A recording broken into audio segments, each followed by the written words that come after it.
You ask Tiger to solve. This deals with linear equations with one unknown.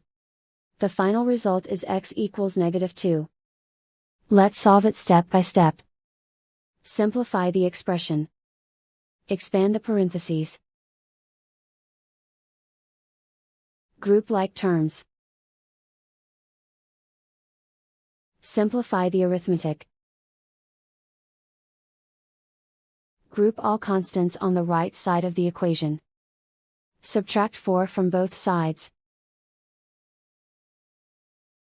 Simplify the arithmetic.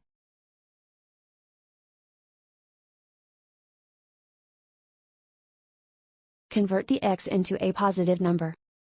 Multiply both sides by -1.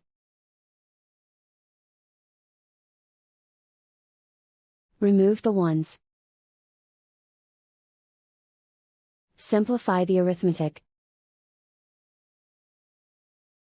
And so the final result is x equals -2.